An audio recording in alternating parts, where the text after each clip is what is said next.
Bible tells us that silence is golden, but my ears can still hear and my eyes can still see. The Bible also tells us to be swift to hear and slow to speak. You see, what you don't understand, thief, what you did is what my people deal with all the time. Someone cheating them from providing their greatness into the world. But it's a burden that we cut off only to make us stronger. I saw in the first fight where Ricky Hatton was pulling down your gloves to put your fist in an improper position. Y'all tried the same method the second time, but this time you scratched flesh out of my ears, which caused my ears to bleed. It's impossible for a brand new 10-ounce glove to bend, to keep a smushed in form, or to have loose space. I highly believe you put something hard in your glove, something the size and the shape of an egg weight. Here's the reason why the side of my face swelled up in an egg weight form. And it left a dent in my face as well. But in the midst of it all, you still couldn't keep this king down. You would have had to kill me. In the end, it took a crab in a bucket referee and a disloyal trainer to throw the towel in just to stop me. Proverbs, the 6th chapter, 30, 31st says, excuses may be found from a thief who steals because he is starving. But if he is caught, he will have to pay back 7 times what he stole, even if he had to sell everything in his house. And payback is coming.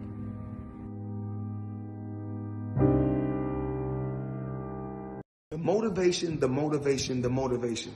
I'm your host on this season of You Motherfucking Haters. Now walk with me on this tour, You Motherfucking Haters. Let's go. The Rolls Royce, the Rolls Royce, the Bentley. Well, a lot of you motherfuckers ain't no haters. A lot of you show love. But even if you is hating, I don't give a fuck. Let's have some fun. Let's go on this tour. We got Bentley. We got Rolls Royces. We got Lambos. We got Ferraris. Shit, I'm just here to motivate. Come on, let's have some fun. Now, when we get down here, and Jay doing his job, don't fuck with him. Leave him alone, and don't hate on him because he ain't hating on y'all. Let's go.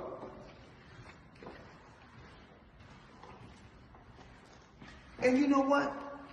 Today is Friday. So you guys tell me, what should I take out tonight and have fun on this Black Friday, on this Floyd Friday? It could be Ferrari Friday. Yo, what up, Fight World? It's your boy Ego, and I'm back with some more boxing. Yeah, YouTube tripping. They ain't sending out no notifications, but I just felt like doing a quick live stream. We can talk about whatever. I want to talk about Terence Crawford.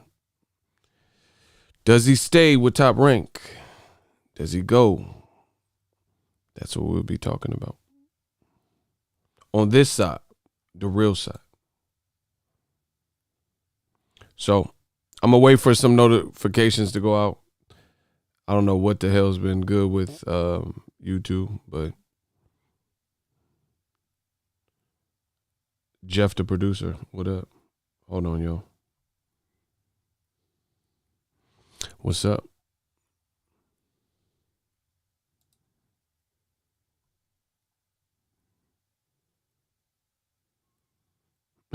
He said, David Hay, he said, if Bud stay, he is Tim Bradley 2.0. Major Kicks, what's good? What's good? What's goody? Bro, they're not sending, listen, all of a sudden, like, bro, this YouTube always be doing this. My channel would be booming. All my numbers is up. Everything is in the green. We making money. And then they'll try to throttle down. I don't know if they're trying to make YouTube fair, but my live streams, they'll be throttling it down or something, like where they won't send no notification. People just have to guess when I'm live. So whatever. We still getting this guap. We still gonna get that money. I don't know what to tell y'all, but I'm feeling this new computer. The streams is coming through. Look at that. Look, you can see my fingerprint. If Bud stay, he is Tim Bradley 2.0. I agree with that statement. Listen, I really like Bud, but he got some decisions. Bro, you can't make decisions based on friendships and stupid shit like that. It's a business. Imagine if okay, for example, I know a lot of fighters personally. Like, I know them, you know. They know me, we talk. But if they have like a smaller fight, you know, it's not like I won't try to give them coverage, but I can't make that the number one priority if there's big news in boxing. Like, let's say Canelo's a free agent and there's a fighter that I know personally. So just because I have a friend, it's a business. This is a business, how I make money, bro. Like, I don't really care about money like that, but it's a means to get to the next level. It's a means to an end. I got bills and things I have to pay for. You know, I like to get new gear for the channel, so the experience is good.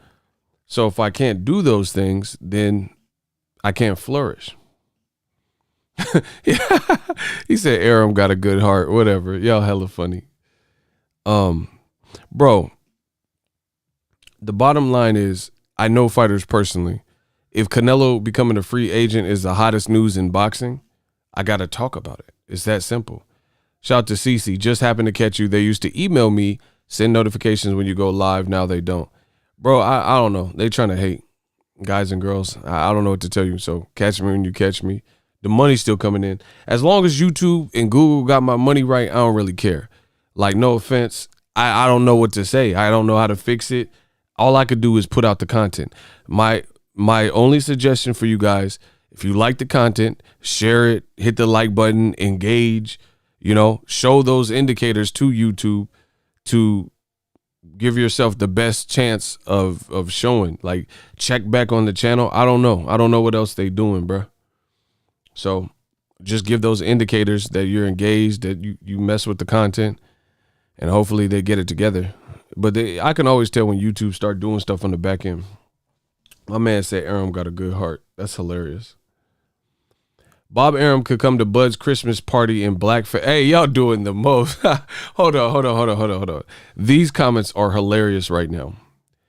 Tunnel Vision said, ego, Bob Arum. He said Bob Arum could come to Bud's Christmas party in blackface and Crawford would still stay. Wow. That's funny but sad at the same time. I hope not. You know, I hope. Bro, he said in blackface. That is funny though. That is funny. Y'all gotta admit Tunnel Vision came with one. That was funny. Listen, like, my thing is this. Bud seems like a very competitive dude and very stubborn. And that's good as a champion. You know, you need that element. But if you're making stupid decisions that negatively impact your career just off some pride or stubborn behavior, then that's just stupid. You know, I'm just going to call it what it is. That's stupid. You got to think about your career. Like, why is it this? Explain this to me. I need y'all to get the likes up. Explain. All right. I didn't want to have to do this, but y'all made me. Let's explain something. Is it just me, or do you guys see PBC fighters, the top level guys, and they're driving around in all these whips, their houses look beast, you know what I'm saying? They're at nice restaurants, they showing some jewelry, some watches and chains and stuff like that. They have nice cars, multiple cars. They have a fleet of cars. Is it just me that sees this? Am I the only one that sees it? Like, bro, Andre Berto, he's been with Al Heyman for a long time. Let me tell you, he's getting cake. You can tell by his everyday life. Andre Berto has been doing some videos, like cooking channel videos, because he likes to chef and likes to cook, you know, eat healthy and eat good. blah, blah, blah. So he's been filming these videos of him cooking. He's paying for a videographer, you know, and the videographer's in his house. It's not a rental. Like, you know what I'm saying? In terms of, it's not like he's in a hotel, like in a nice hotel. His next fight hasn't been announced, and it looks like his house is clean. His kitchen looks dope. You see what I'm saying? They showed All Access with Leo Santa Cruz. His cars was wet. His house looked like a damn villa. You know what I mean? And this was before he even fought Tank. And he's probably been living in that house well before that. You know, it's not like it's not MTV Cribs where he just got a house, you know, for the filming of All Access. PBC been getting to the money. Floyd gave him the blueprint. That's what I'm saying. Listen, and it pains me in the black community that you see this. Like I think, and I'm not trying to get too deep, but this is what I think. I think sometimes in the black community, based on like slavery and reparations and things like that, there were certain things that black people literally could not do, because if you did do it, you might be mauled or killed or hung. You know what I'm saying? There's literally things you can't do. So I think by and large in the black community, sometimes you have this level of thinking where the innate natural instinct is to, where fast forward to the future, I'm not saying racism doesn't exist. I'm not Paulie Malignaggi. We know it still exists, but it's not as flagrant as maybe it was in the 50s and 60s and the early 1900s. Jack Johnson, right? It's not as in your face, even though we are seeing Karens and stuff get filmed and blah, blah, blah. But it still exists, but it's not as in your face as Jack Johnson era. You know, they're like, people aren't as much burning crosses in your lawn and stuff. Now you got a Karen or something, right? And I think it's because of this psychology of black people didn't have freedom, didn't have the ability to make the same free choices that other people did. Like Emmett Till was brutally murdered and maimed for whistling at a white girl, or allegedly whistling at a white girl, right? So now, fast forward to the future, you see some black dudes and they almost want it as a trophy. They don't date nothing other than non-black girls. And I don't care who you date, you know what I'm saying? I've dated everything. I'm just keeping it real. But what I'm saying is there's this like natural instinct almost to rebel. It's like people are telling you to go this way. And sometimes in the black culture, in the black community, you see people they're like, nah, I want to do it my way. You know, I'm going to do it this way.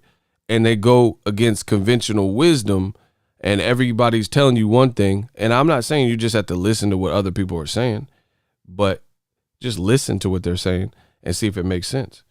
And I think that's kind of, you know, I don't know. I'm not a psychologist, but I think there's some deep rooted psychology behind that.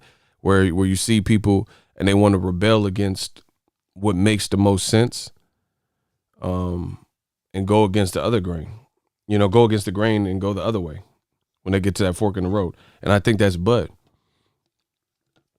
Bud's at a point where he knows he's a beast as a fighter and he's skilled. So I think Bud is so stubborn where he feels he's like this generation Floyd Mayweather. So he want to do it his way. Listen, can y'all hear me? Listen, I'm about to end this stream.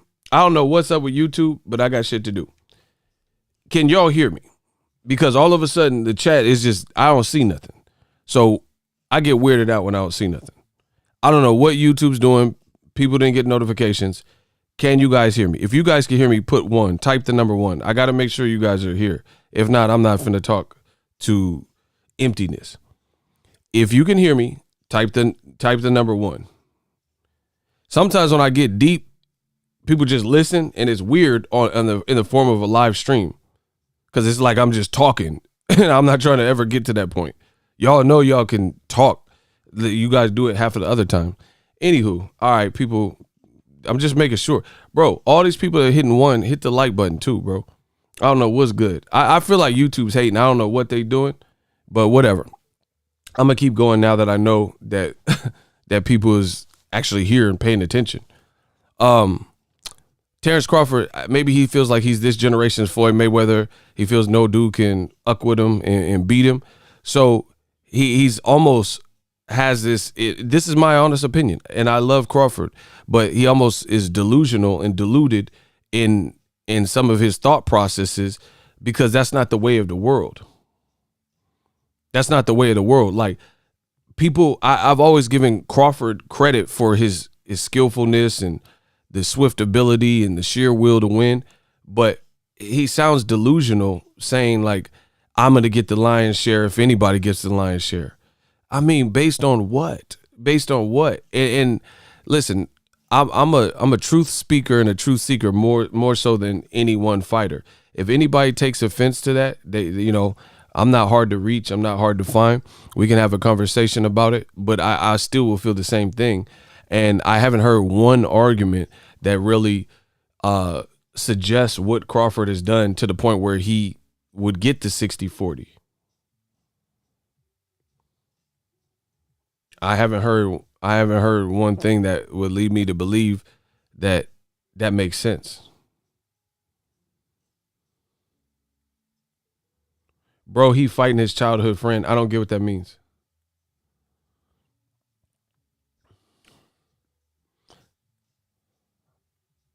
I don't even know what that means.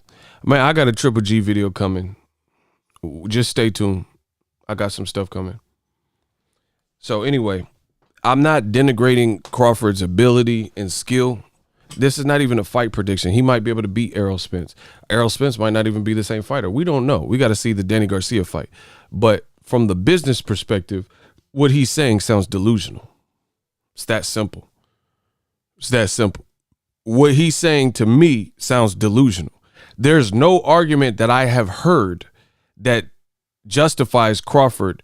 Let's get the likes up. I don't know what's good, bro, but let's get the likes up. There's not one argument I've heard that puts Crawford in front of Errol Spence business-wise. Bro, some people don't own their own business, and it shows. If you don't own your own business, then you might not relate to this. Fans are fans.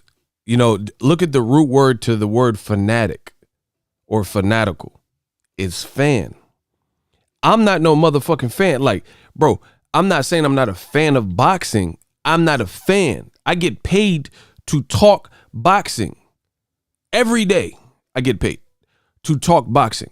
I'm not no fanatical fan where I'm just thinking, I just want to see the fight. I don't care.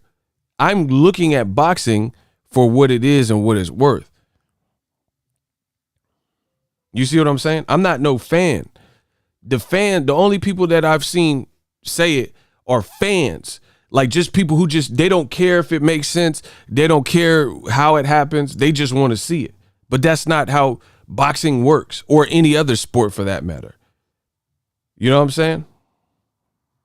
There's no sport that works like that where it don't make no damn sense, and just because the fans want it, that's what the hell happens.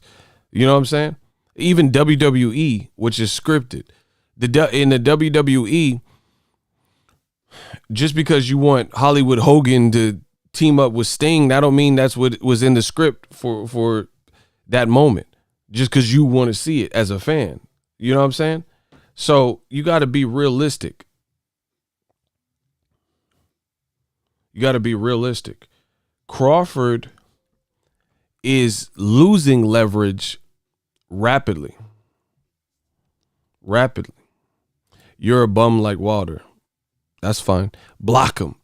Hey, I need one of my shooters to block Lou. Lou 123. Block that man. Oh my gosh. Block him. Yeah, I'll be a bum. Listen, that's how you know you great. When they just come out the woodwork with hate, like, we're not even talking about Wilder. This ain't had nothing to do with Wilder. I need my shooters to get rid of that.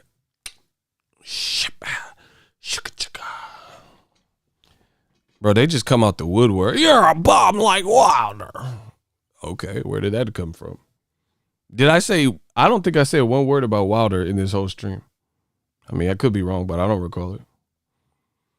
I need one of my shooters who's listening to block Lou. Oh my God, come on, Oz with a body. Bang, oh. With blows like a 12-gauge shotty. Fearless. Hey, revenge is like the sweetest joy next to getting pussy. Picture paragraphs and loaded. Wise words being quoted. Peep the weakness in this boxing game and sold it. Bro, Ego Veli is back. Bro, I peeped the weakness in this rap game and this boxing game and I sold it. Everybody say, revenge is like the sweetest joy next to getting pussy. Picture paragraphs unloaded. Wise words being quoted. Peep the weakness in this boxing game and sold it.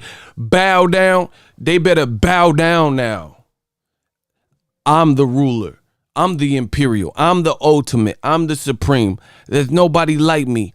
I'm Jack Dempsey, I'm Sonny Liston, I'm cut from their cloth. There's no one that can match me.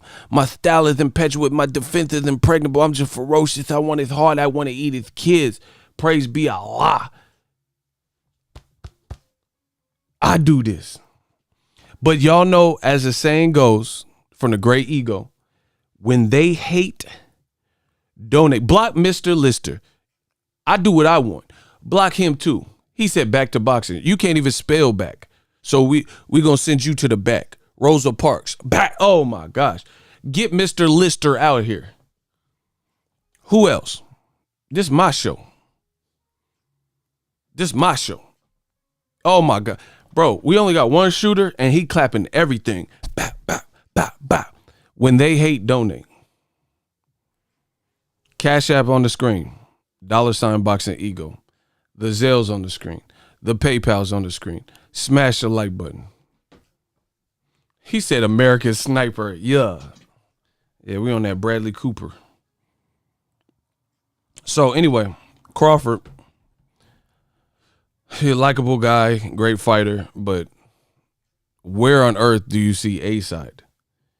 How can you be the A side when your side is saying they do nothing but lose money on your recent fights? Shout out to my man from Be More, where they see more. Listen, I need one of y'all to explain that, since y'all know so much and I don't know shit. How could you be the A side when your side says you're not making money for the company? It's a simple question. But while y'all thinking about this, which I know y'all don't got an answer for, let me get to this money. Kamal Oz sent a $5 Shmoney Gang super chat. He said, also, it's common sense and logic, bro. A lot of people don't have it. That's true. Shout out to Kamal Oz. They also lack critical thinking skills. This as well is true. Oh, and Triple G got Kevin Federline, K-Fed. He fighting Britney X and shit. The dancer. Yeah, get the likes up. How can you be the A side when your side says you're losing money? Listen.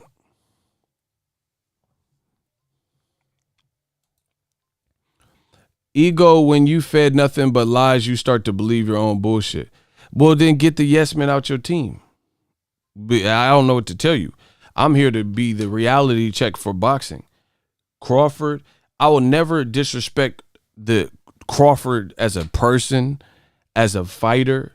I think he's amazing at those things. His business savvy, not so much. Like, you know what I'm saying? I don't know if he's a astute businessman at this point of his career. So if you got a bunch of yes man, listen. And the funny, bro, real is so rare. Real is rare. Listen, real is so rare that when a person like me, Crawford, could see this and get offended. Oh, this motherfucker's talking shit. I'm not talking shit. I'm telling you exactly how I feel, and I'm explaining why. But real is so rare that you can have a bunch of fake people around you in your circle, and they say, oh, man, this dude Boxing Ego, he full of shit. You were right. You know, do this, do that. I'm looking out for him more than people that are probably around him if they're telling him all this stuff that he's thinking is the truth. So who's really being real? I had the utmost respect for Crawford to the point where I'm keeping it a buck with him. You know what I'm saying? I'm telling you exactly how. It's not malice in my heart. Like, bro, okay, just answer this. I've supported Crawford for years on my, like, I went to fights that I didn't have to go to that I knew I was going to lose money. Like the John Molina fight. I was there. I don't know if he remembers it, but the videos are all on my channel. I live in California. Listen, hold on. I live in California. The same day he fought John, look it up. The same day he fought John Molina, I was in cold ass Nebraska in December, and they had Julian J. Rock Williams, and also he was fighting against Jermall Charlo at 54. On that same card, Abner Matas versus Jesus Cuellar, which was another championship fight. Kamal Oz, $2 shmoney gang. Arum being a parasite to Bud's status, sapping his value. Right? No, just listen. I was in cold-ass Nebraska. It was freezing in December, and I'm catching Uber and walking through this big-ass, to get in the CenturyLink, and they told me I had to go all the way around with a heavy-ass backpack with camera shit. Long story short, I'm from Cali. J-Rock and Julian J-Rock Williams and Charlo was fighting in Cali, in L.A. on the same night. People say, oh, you love PBC. I could have went to the PBC fight, which was actually the better card. The only reason I didn't is because I said, nobody's going to be covering the Bud fight in Omaha. So let me go do it. You know what I'm saying? Because there's already going to be a million cameras on the LA fight. We got beautiful weather. I guarantee you LA in December felt better than Omaha in December. But I was like, man, he ain't going to get the coverage. So let me go. Don't send a boy to do a man's job. So I took the trip out there. That's the same night, December 10th. I think it was 2016. Look it up. This is off the top of my head. December 10th. There was a lot of boxing on that night. I could have stayed my ass in Cali and went to a better and bigger fight card. But I went to cover Crawford Molina. So if Crawford hears this and or whoever, his team or something hears it, oh, ego, he's hating. Why would I do that? Why would I just all of a sudden randomly, when me and Crawford ain't spoke, I ain't talked to him since last year at a fight, Shakur's fight or something in Reno. I ain't talked to him. I had no conversation. Why would I all of a sudden just flip and be saying what I'm saying now just to be hating? So, people got to check themselves. I got stripes in this game. I got stripes like Yankee uniforms, like the great Christopher Wallace said. So I have no reason to hate on Crawford, because if I was going to hate on him, I would hate on him by not giving him exposure on my channel. This ain't about that. This is a business. Like Nino Brown said, it's always business. It's never nothing personal. This ain't nothing personal. I just feel like the business savvy is lacking. To each his own, but some of his response to Bob Arum and what Arum's saying sound weak to me. Yeah, this shit is bigger than Nino Brown. It's bigger than the Carter. It was Kareem, the light-skinned brother from the bank. Listen, I wasn't born with a silver spoon in my mouth, Miss Hawkins. So Crawford got to do some deep soul searching and make his next move the best move. And to each his own.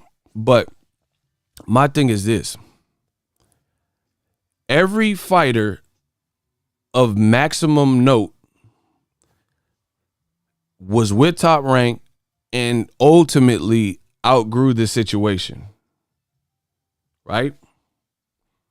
Name a premier fighter that's done anything like blockbuster worthy, been on pay-per-view, that type of stuff, that was with Top Rank and stayed. Yeah, cancel that. I'll buy another one. Name someone who stayed with Top Rank. Don't get, oh, you being mean to Top Rank. Don't do that. Just answer the question. Name a big fighter that stayed with Top Rank.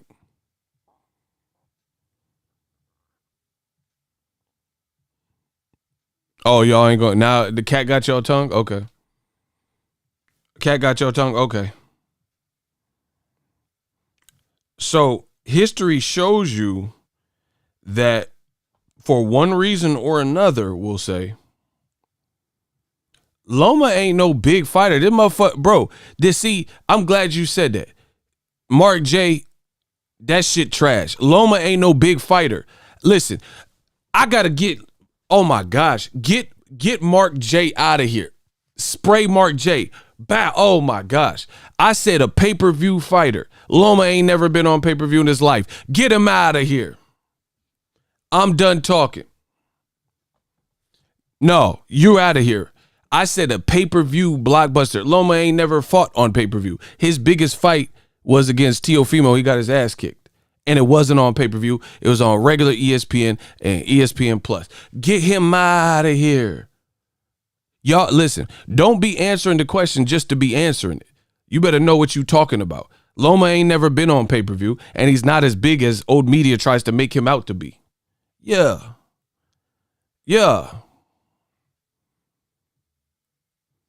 Loma ain't, man, y'all gonna have me flip. He didn't fight Mikey Garcia. He ducked him. He never fought Tank Davis. He never fought no fight like that would have been on pay-per-view. Stop playing. Eagle, I never received notifications for your videos live anymore. It's so weird. They want to hate so bad. They know we getting this money. So I don't know. I guess they trying to slow it up, but it don't work.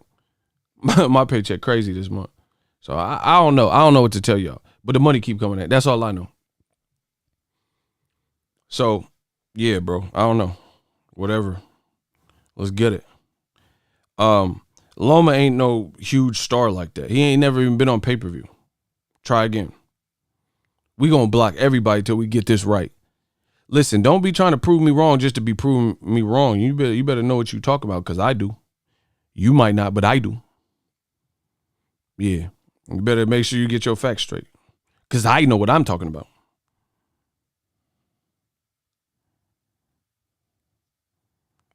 You don't know what you're talking about. I know what I'm talking about.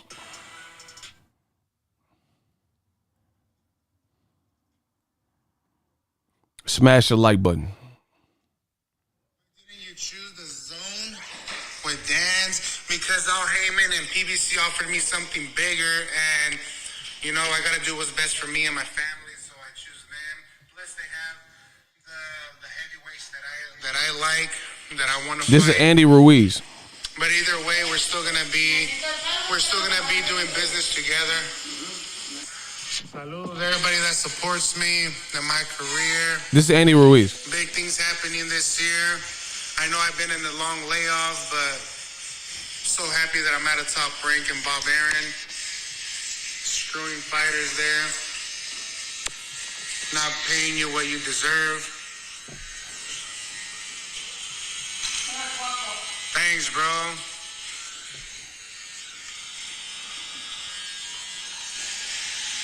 Pachita way. Bro, that's Andy Ruiz on Instagram Live when he just left Top Rank. He said, I signed to PBC. I'm so glad that I left Bob Arum in Top Rank, screwing the fighters over there and not paying them what they're worth. Listen, it's over. I must be the greatest. Rumble, young man, rumble. There is nobody doing it like us. And that's on the set. Bro, this is Andy Ruiz. Why he just say that? Paying you what you deserve. Listen. And Bob Arum. Hold on. So happy that I'm at a top rank in Bob Arum. Screwing fighters there. Not paying you what you deserve. Thanks, bro.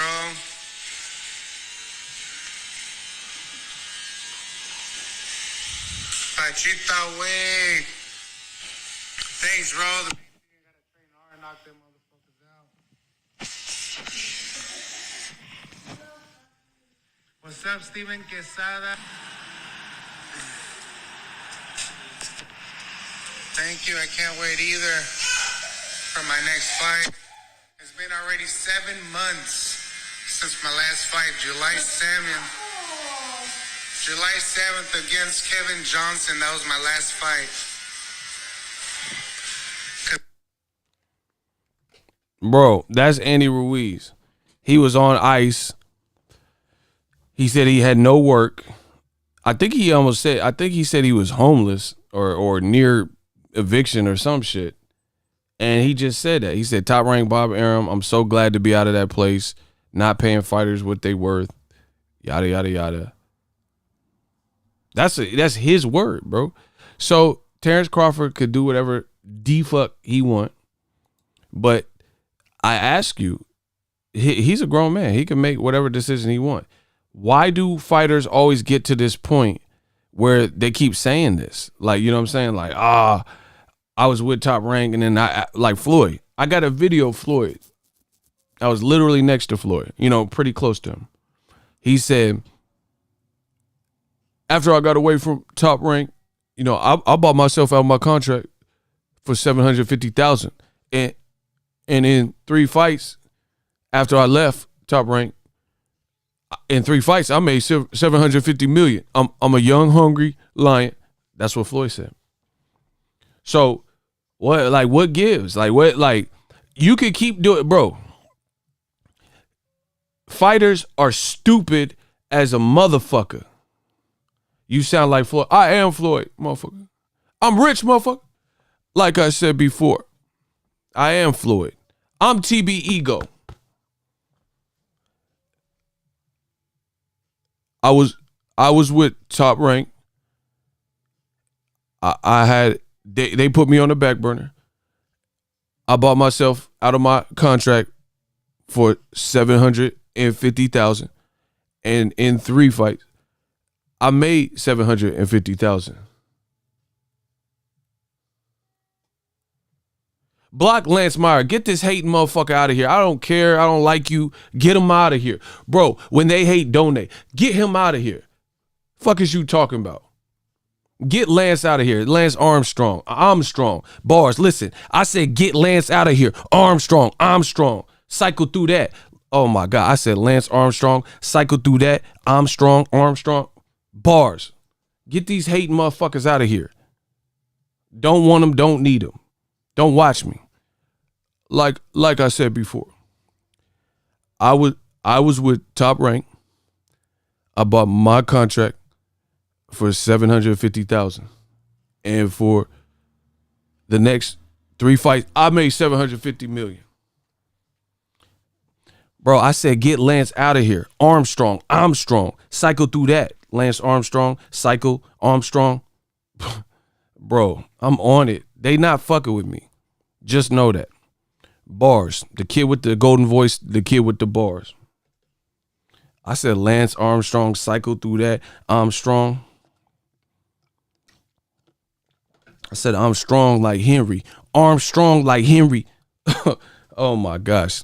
I cocked the semi. Armstrong like Henry. Arms long like, oh my gosh, bro. I would destroy something. Let's get it with the bars. I said Armstrong like Henry. Arms long as, I'm off the Henny. Arms long as Henny. Cock back to semi. Bro. I'll destroy one of these dudes, bro. Anyway, back to our regularly scheduled program. Shout out to my man from B More. He said, bro, make me a mod so I could oh yeah, I gotta get my man. Hey Q, you want a piece? I gotta do like Blizzard. We got a new shooter from Baltimore. And Baltimore got some real shooters, so it's about to be on. We got a new shooter. Claps up. I said cock back to semi. Arms long like. Stop. So, how many fighters have to announce, but shoot responsibly? Don't just clap people that don't need to be clapped. Smash the like button.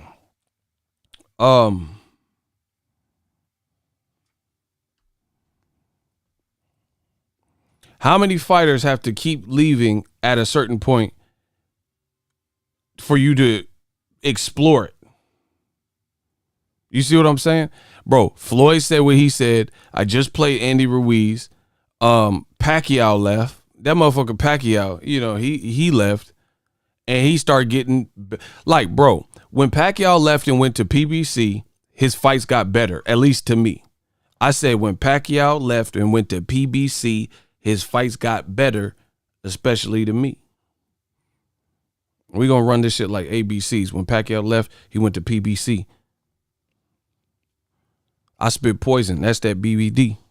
Let's get it. So, shout out to Kamal Oz. He said they mad because Triple G fighting Kiefer Sutherland. Yeah, Stand By Me looking ass. 24 looking ass. Yeah, shoot responsibly. Ego, what's it going to take to make Canelo versus Charlo? That's the fight. That's a beast of a fight. They're the two baddest dudes in boxing. Push for it, bro. You know I want to see it. That's a great fight. The fans got to push for it like you just did and like me. You know what I'm saying?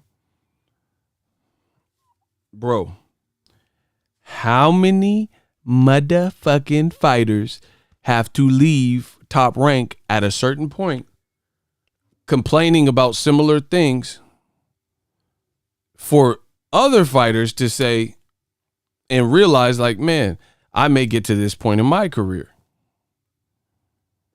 Bro, Floyd couldn't get the De La Hoya fight on Top Rank. Floyd, I got a video with him. He said that Top Rank backburnered him and wasn't really, doing what he needed done for his career. And he leaves Top Rank. He get the De La Hoya fight. I don't even know why Teofimo is with Top Rank. It still looks like he living in an apartment. I don't know where he living. Bro, Teofimo said he getting $5 million going forward. I don't know. Look, Teofimo put this. He said he getting $5 million, so I don't know where he live. But, bro, so like I said, people can't. People are like, "Oh, you're being hard on Crawford." No, he being hard on himself. How many fighters have to tell you or show you some shit for you to at least analyze it, and you could continue doing shit your own way? Do it. I don't give a fuck, bro. Crawford, listen. I don't give a fuck. Do it your way. Don't fight Errol ever. Don't fight no PBC fight ever. And when it's all, when all the guys are round robining on PBC, then you stuck with what you stuck with, if that's what you decide. It's straight like that. It's straight like that. Don't stay there. Stay. If that's what you like, stay. I don't give a fuck. It's your call. It's your career. You a growing bro. Listen, I'm the type of person like this. I can help anybody. I can give advice, but if they don't want the advice, if they don't want to heed the warnings, and that, not just me. It's not like I'm like the almighty. This is just my opinion, but this is also an opinion shared by many. So if you are complacent, content, and you like your situation, you like the way Bob Arum's talking to you, stay. Bro, stay. I want you to stay. This is your career. You getting $3-4 million to fight Mean Machine, stay. But when you make these decisions, then you have to accept what comes with them. So if the fans, feel a type of way, that comes with the territory. But De La Hoya left, Cotto left, Mayweather left, Pacquiao left, Andy Ruiz left, Mikey Garcia had a 3.5-year hiatus and left. Julio Cesar Chavez Jr. left. So stay. You got this one. You do it your way, bro. If that's what's cracking, but. It's sad that Bud is telling you that how he's been treated. You know what I mean? He said Victor Postal, they didn't, really promote the fight. Said the budget wasn't right. Stay, motherfucker. Stay. Smash the like button.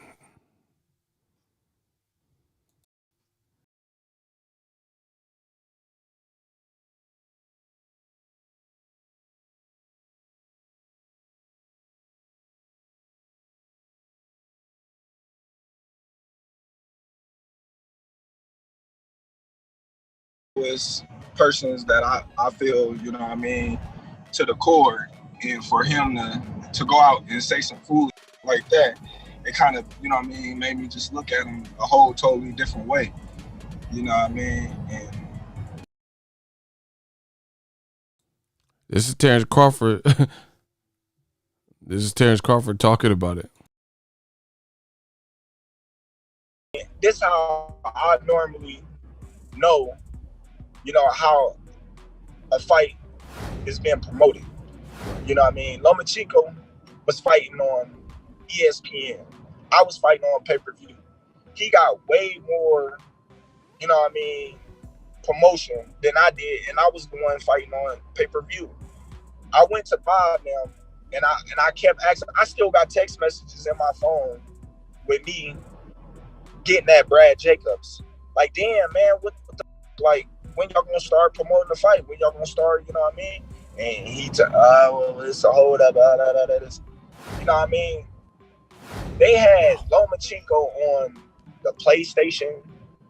They had him on the Hulu.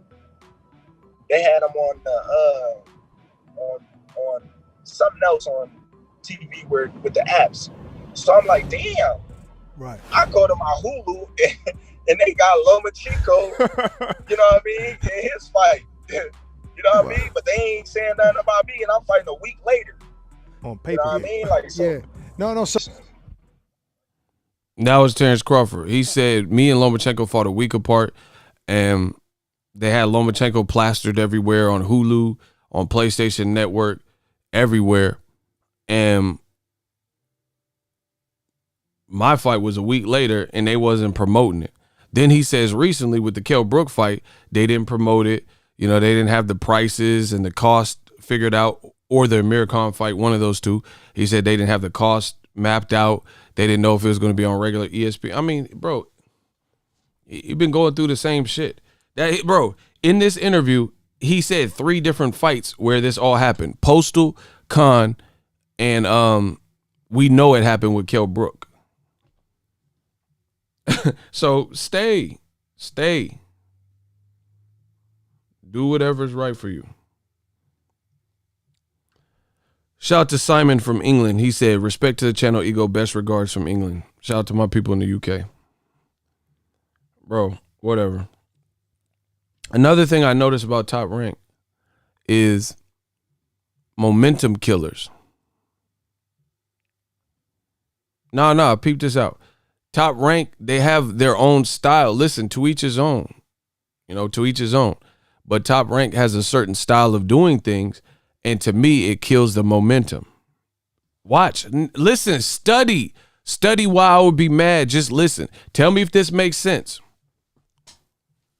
Tell me if this makes sense. If I don't make no sense, then fuck it. Then I'm just Tom Hanks and Castaway. I'm on an island by myself.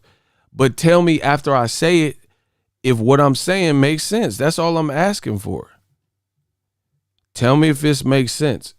When y'all ready, all I want you to know and do is I'm going to say my piece and tell me if it makes sense. That's an easy game we can all play right now. That's an easy game.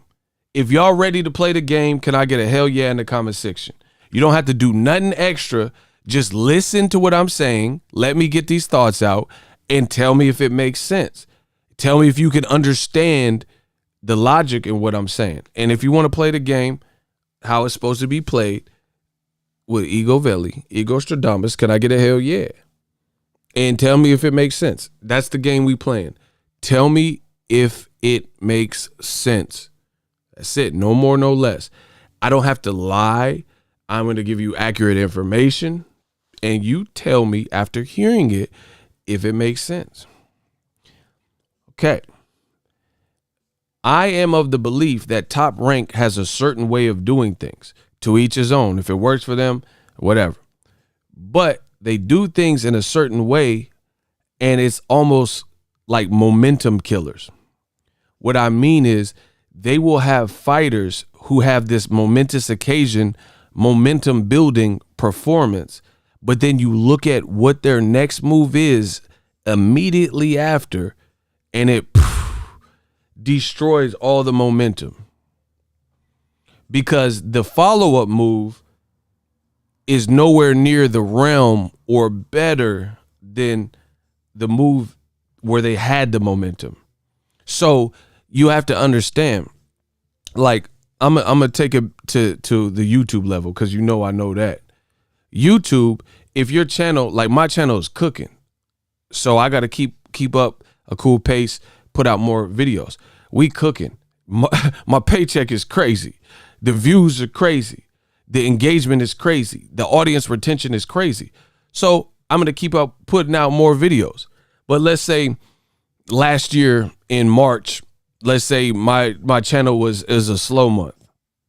That's no momentum. It's just like nothing, no boxing news. It's just real slow and dry. So you actually ride that wave of momentum. Top Rank does the opposite with their current structure and their methodology of doing the fights. Now, the moment y'all all be waiting for, the momentum killer theory in real time. I'll give you some examples. If y'all want the Stream King Boxing Ego to give y'all some examples of how Top Rank doesn't build off the momentum and actually kills the momentum with the style of matchmaking that they've been doing, can I get a hell yeah in the comment section? I will break it down and give you real-time examples.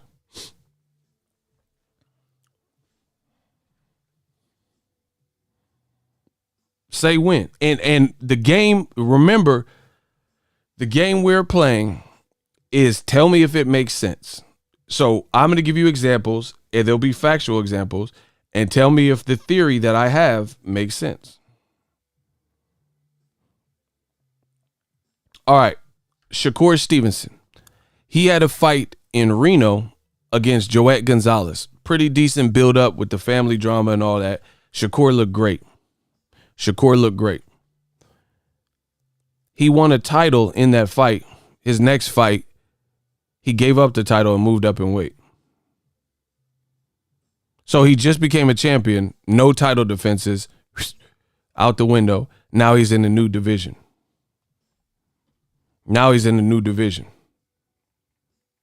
Like I said, tell me if it makes sense. He destroyed Joet Gonzalez, won the title. His very next fight, top rank, they moved him up. Then they moved him up, and he had he fought this fake ass Miguel Cotto looking dude, right? I think the pandemic had just started, and he destroys him.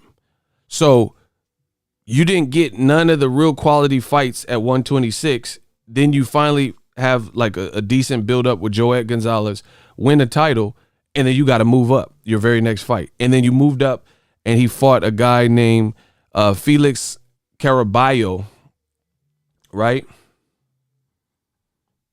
In the new division. So nothing even comparable. So that kills the momentum that he had from looking so good with Joet Gonzalez.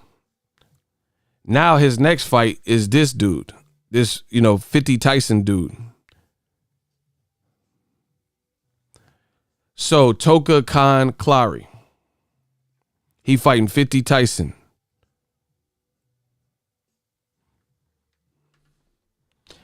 So in my opinion, fighting the real Curtis Jackson or whoever the fuck that is, hey, I don't give a fuck. I don't play that shit, and I'm finna bust a cap on a nigga. Man, shut the fuck up. Hey, you see that brick house over there? I'm gonna go get in the other car. Better that than to hold it, bro. He fighting 50 out of nowhere. Like, I don't even know who the fuck this is. So Miguel Berchelt out with COVID, and they got Shakur fighting 50 mugshot and shit. Power of a dollar, bro. They got him fighting 40 Cent. After looking splendid versus Joet Gonzalez. And I rate Shakur. But so he fought this fake Miguel Cotto looking motherfucker, and now they got him fighting 40 Cent.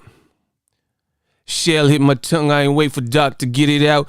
Hit my wisdom tooth, spit it out. Momentum killer. That's one. We ain't done enough. I'm telling you. He said he fighting 50 pennies. Hey, something special. You got to do something, baby. All right, so those are his next 2 fights after I was very impressed with him versus Joet Gonzalez, right? Killed that momentum. He didn't get like Oscar Valdez, since Valdez needs an opponent on that same date who was supposed to fight Berchelt. He fighting 40 Cent. Momentum killer.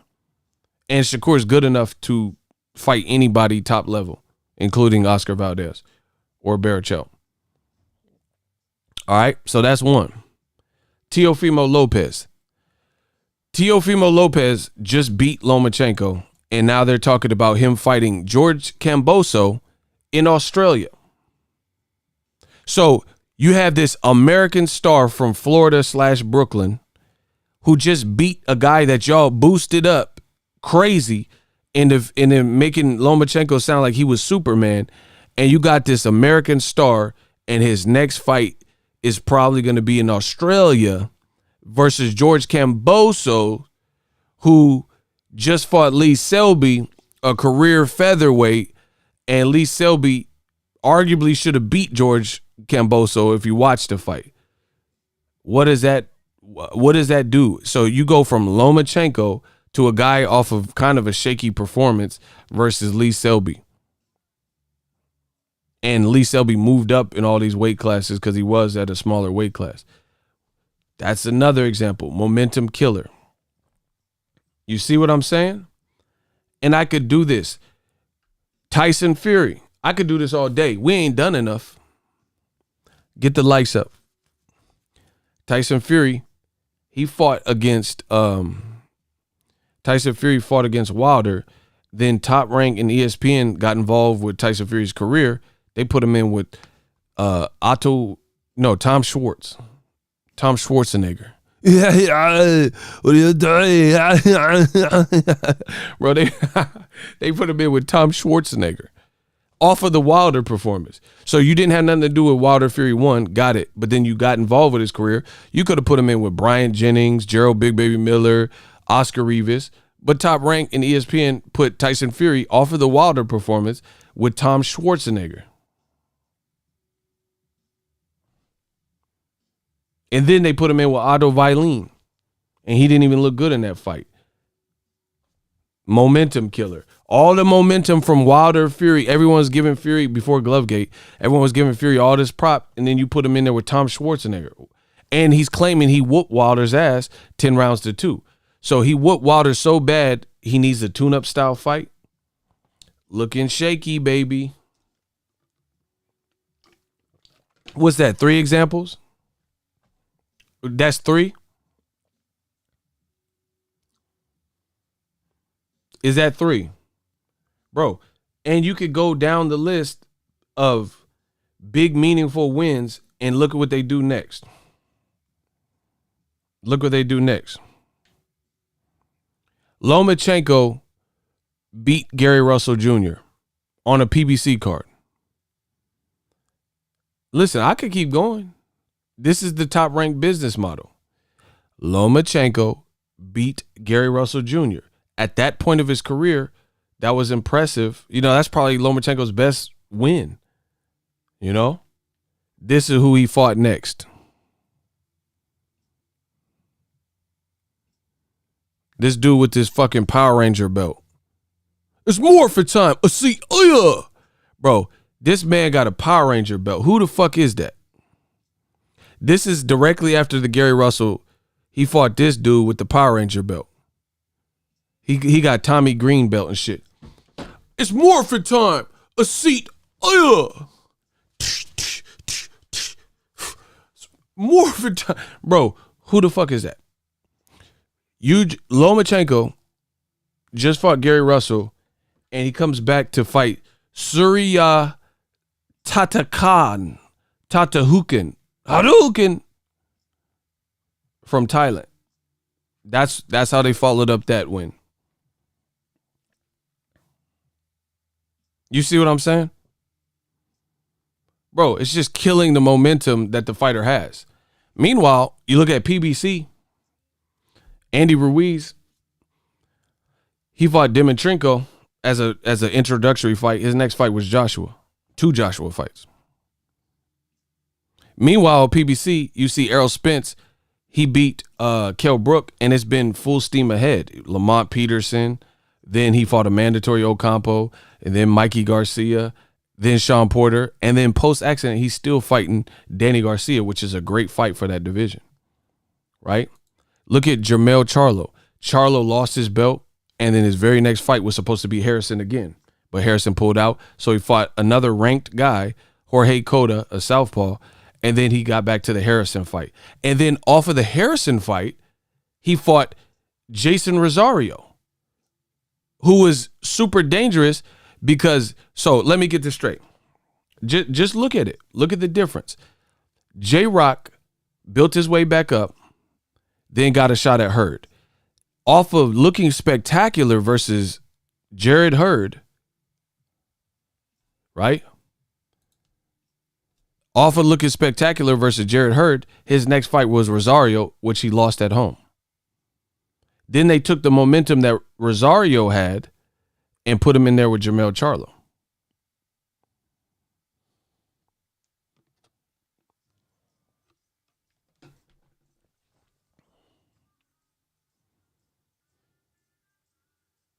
You see what I'm saying? So Rosario carried his momentum from the J-Rock win, and he carried it into the Charlo win.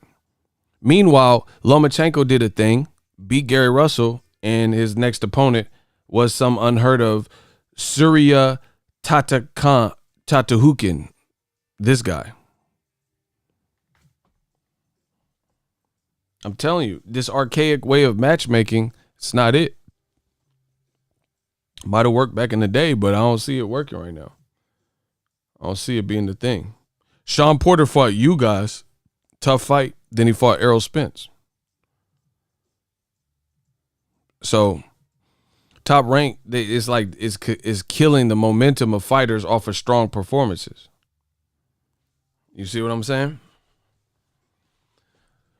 We respect Teofimo Lopez because he looked good versus Lomachenko. And then you take him to Australia.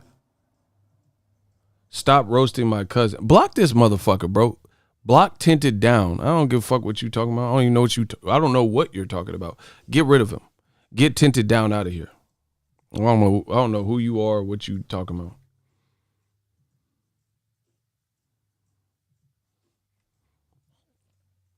Bro, we could keep doing this, man. We can keep doing this. What's Terence Crawford's best win? In his whole career, I want y'all to vote. I want the fans to vote.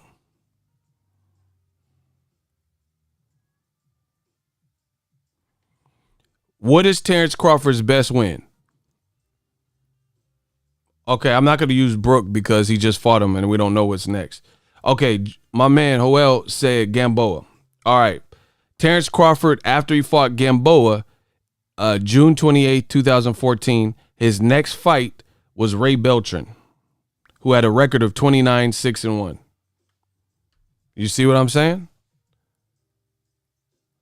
So his best win, my man just said his best win was Gamboa, and Crawford's next opponent was Ray Beltran, who had 6 losses at the time. Somebody said Victor Postal. All right. After Terence Crawford and Top Rank made Victor Postal fight a unification where people gave credit to Crawford because he looked damn good, Ray Beltran is decent. Fuck decent. He just beat Gamboa and looked great, an Olympic gold medalist, and you put him in there with someone decent. Then someone else said Victor Postal. So he fought Victor Postal with Top Rank July 23rd, 2016. His next fight, John Molina Jr. And John Molina Jr., I think, had been recently lost to Lucas Matisse or something.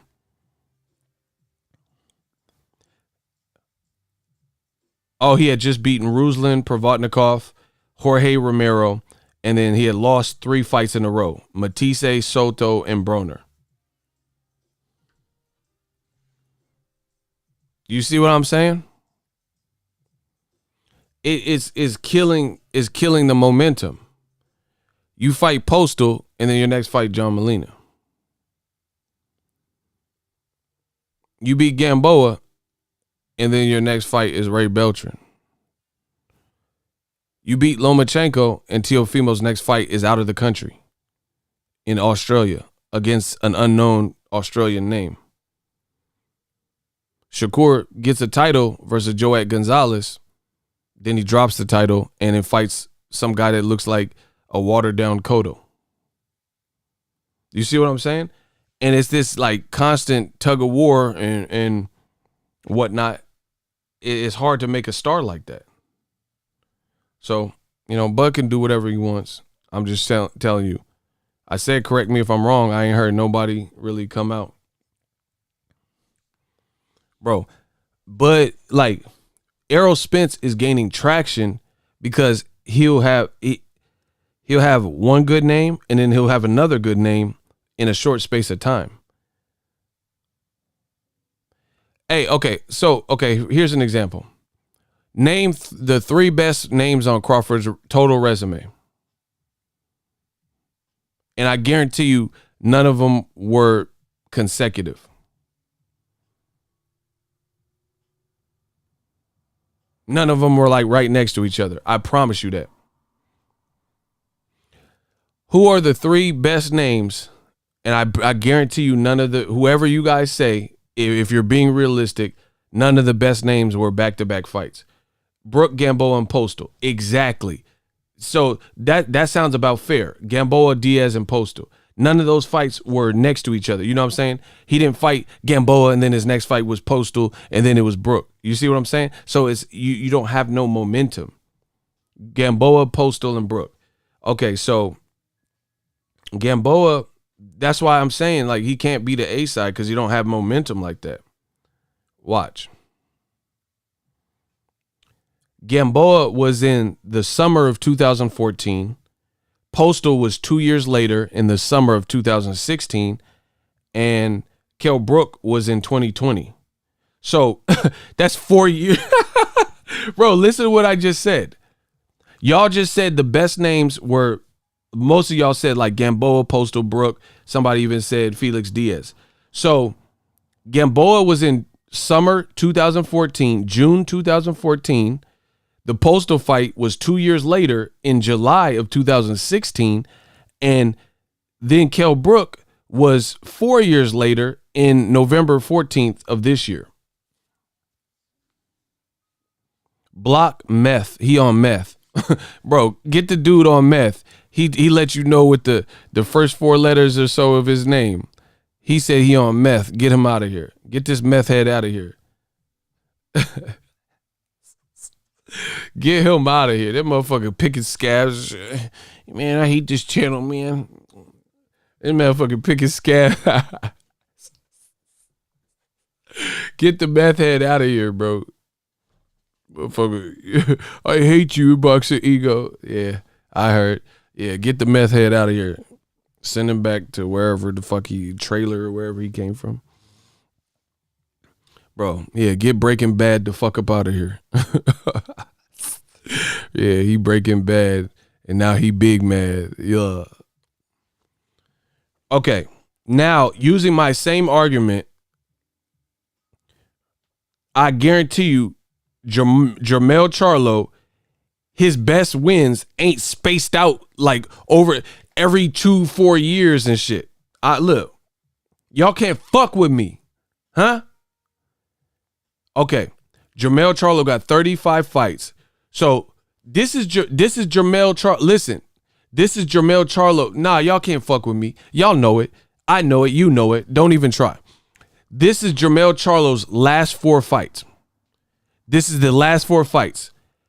Jason Rosario coming off the J-Rock performance where he bodied J-Rock. I love J-Rock, but that's what happened. He beat J-Rock at home in Philly. That's his last fight. Before that was Tony Harrison, who got his belt controversially. Before that was Jorge Cota, and that only happened because Jermell Charlo couldn't fight Harrison because he said he was injured. And then he fought Tony Harrison in December. Boom. So in Jermell Charlo's last 4 fights, 3 of them were the top people in the division. Absolute fact. 2 were Tony Harrison. 1 was Rosario, who's big and scary and was coming off the J-Rock performance. Thank you. And I could go further. Before Tony Harrison, he fought Austin Trout and his mandatories, Erickson Lubin and Charles Hatley. That's Jermell Charlo's resume. So, bro, how many credit? Okay. He got the title. This is when he got the title in 2016. John Jackson, I was at that fight. Charles Hatley, I was at that fight. So, he fought. Okay, so keep in mind, he fought before the. Bro, I'm going to start from 2014. From 2014, this motherfucker fought Gabe Rosado, he about to fight Jacobs this week. Gabe Rosado, Charles Bellamy, Mario Alberto Lozano, who I think that's the dude that just fought. Hold on. I think he might be related to the dude that just fought. Liam Smith just fought that dude. But anyway, here, listen. Gabe Rosado in 2014, Charles Bellamy, Mario Alberto, then he fought Vanes Matarosin before Golovkin, so we're going to put him on there. Josim Alcine, who knocked out David Lemieux. Then he got the title. Okay, so that's 3 fights in that space of time. Then this is the title fight that Jermell Charlo fought to now, present day. He beat John Jackson, who was doing great versus Andy Lee and then got caught, right? So he fought John Jackson, Charles Hatley, Erickson Lubin. Those are back-to-back mandatories. Erickson Lubin was 18-0 and a dangerous southpaw. He fought Austin Trout. Then he fought Tony Harrison. Harrison got injured, so he fought Jorge Cota. And then he fought Tony Harrison again and Jason Rosario. Boom. His shit ain't spaced out like Bud Crawford because of how Top Rank is moving Bud Crawford. You see what I'm saying? Bro, that's a killer resume. Listen, Jermell Charlo's resume, y'all not fucking with it. He fought a dangerous Rosario, Tony Harrison twice, Austin Trout, Erickson Lubin, and that's just from 2000 in the last 3 years. Those are the names he fought in 3 years. Meanwhile, if you look at Crawford, how he's been moved, his better wins are spaced out year after year. You know, there's like 2 to 4 years in between these great names. That's what I'm saying, that type of matchmaking. And it's not, bro, you could do this with a lot of guys because, like, bro, Danny Jacobs, this is my dude. Look at Jacobs. We know he's had good fights, right? Look at how Jacobs, who's also advised by Al Heyman, right? I'm going to tell you Jacobs' resume and tell me that Crawford has been given these types of fights. That's it. Okay. This man beat cancer, right? And he fought a former champion. Hold on. He wasn't a champion at the time, but he later became a champion. He knocked out Caleb Truax, who became a champion. He beat Sergio Mora by stoppage. He knocked out Peter Quillen in 1 round. Then Sergio Mora complained that it was a premature stoppage, so he beat Sergio Mora again. Then he fought Gennady Golovkin, Luis Cuba Arias. These are all undefeated from starting now. So Peter Quillen was undefeated. Then he had the Sergio Mora rematch. Then he fought an undefeated Golovkin, an undefeated Luis Cuba Arias, an undefeated Mad Zaleski, and an undefeated Sergey Derevchenko. Then he fought Canelo. Then he fought Julio Cesar Chavez Jr. And then he fought Rosado. Bro, that's momentum. That's momentum. Because, bro, this is, so in the last, let's say, hold on. Let me do some quick math. Since 2015. So that's 5 years. In the last 5 years, Jacobs fought Peter Quillen, Golovkin, Derevchenko, Canelo, Chavez Jr., and this week he's fighting Gabe Rosado. And that's not including the other, like the Luis Cuba Adiases and stuff, and the Seleckis that he fought. But those are just the heavy hitters. Derevyanchenko, Canelo, Triple G, and Quillen, and I said somebody else.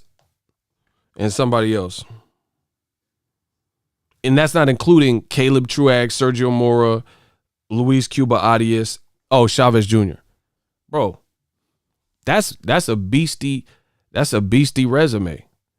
Crawford's shit under the Top Rank program, it's spaced out. We know Crawford's great, but it's spaced out. So it's no momentum. So it's like, damn, after the Gamboa fight, everybody was on Crawford. Like, damn, that was in 2014, bro. That was in 2014. Bro, I could do this all day. We'll look at another Danny. I'll do one more. And tell me Danny Garcia don't have no momentum. Bro, Danny Swift Garcia is about to fight Errol Spence. He's coming off the Ivan Redcash and Granados fights. Before that, it was Sean Porter, Brandon Rios, and Keith Thurman. That was in that's Danny Garcia's last 3 years. What the fuck are we talking about? That's Danny Garcia in 3 years. He fought, again, Keith Thurman, Brandon Rios, Sean Porter, Granados, Ivan Redcash, and he's fighting Errol Spence. That's how you sustain momentum. In 3 years, block BRJM. I don't like none of your comments. Get them in. Get them out of here. Block BRJM. Thank you. Shout out to my boy Icy Creeping. So Danny Garcia, in 3 years, those are the names he's fought. Keith Thurman, Brandon Rios. This is back to back. I'm telling you the sequential order, the chronological order. Keith Thurman, Brandon Rios, Sean Porter, Granados, Redcash, and Spence. That's Danny's last 3 years. Stop it. Keith Thurman, Sean Porter, and Errol, that's the top dudes in the division. And Danny, come December 5th, will have fought all of them in a row. You know, with a couple Brandon Rios and Redcash and Granados in between. I'm fine with that. Because he's staying within a certain threshold. But the way Top Rank would do it, Crawford will fuck around, fight somebody he gets mad respect for, and then they'll put him in there with Bubba Hotep. Man, stop it. Anyway, I'm about to go eat. Y'all got to get y'all argument together. That's why I said Top Rank, the style of matchmaking, it kills the momentum. Like, for example, there's a difference between just fighting somebody to stay active and building somebody. I'll do one more. I'll give you a Top Rank one. How you spell his name? Emmanuel Navarrete? Bro, I don't care about a guy just fighting just to stay active. All right. So Navarrete, I'll do one more. Right? He looked real good versus Isaac Dogbe. So he beat Isaac Dogbe 2 times in a row in 2018 and 2019. These are Navarrete's fights ever since then. Francisco de Vaca, Juan Miguel Elorde, Francisco Horta, Geo Santisma, Uriel Lopez, and Ruben Villa, who fought Shakur Stevenson in the amateurs. Do you see what I'm saying? Like, that's not the most momentum building. That's why it's different. You could even look at Tim Bradley, bro. Tim Bradley, they didn't space, like, look how Crawford's being moved, bro. Tim Bradley was fighting killers after killer. Kamal Oz, they have Crawford fighting the last of the Mohicans. Yeah. And then wonder why he don't have the leverage. Watch. I'm going to bring up one more because I know y'all ain't fucking with me. All right. This is Bradley's from, I'm going to give like the same range. 11. Okay, so this is 5 years of Bradley. This is Bradley from 2011 to 2016. So that's 5 years of fights. This is who the fuck Bradley fought. In January 2011, Devin Alexander. Then he fought Joel Casamayor. Then he fought Manny Pacquiao. Then he fought Ruslan Provodnikov. Then he fought Juan Manuel Marquez. Then he fought Manny Pacquiao again. Then he fought Diego Chavez, who gave Keith Thurman hell. Then he fought Jesse Vargas, Brandon Rios, and Pacquiao again.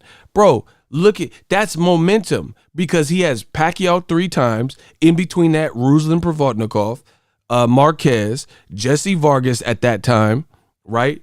Diego Chavez, who's a quality guy, Casamayor, Devin Alexander. You see what I'm saying? He has a sustained momentum, a sustained. Crawford doesn't have that.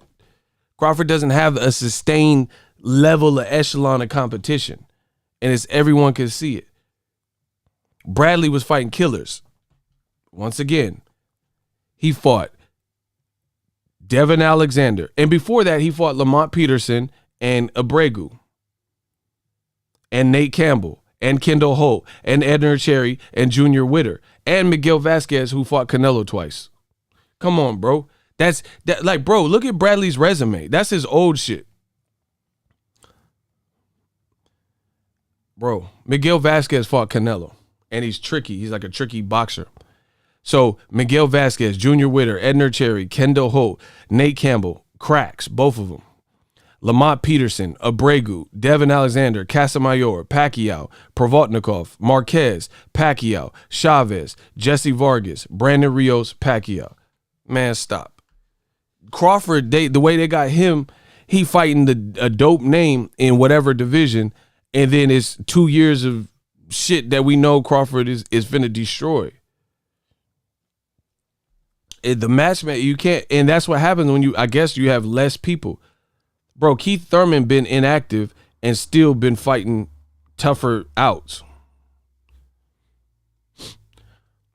And he took years off. Bro,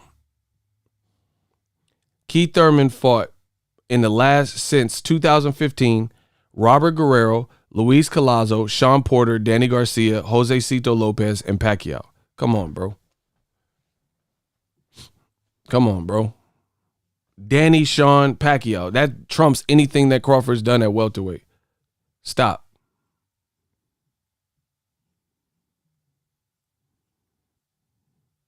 No leverage. And I stand by that. Holla at me. Let me know how I did. More videos coming.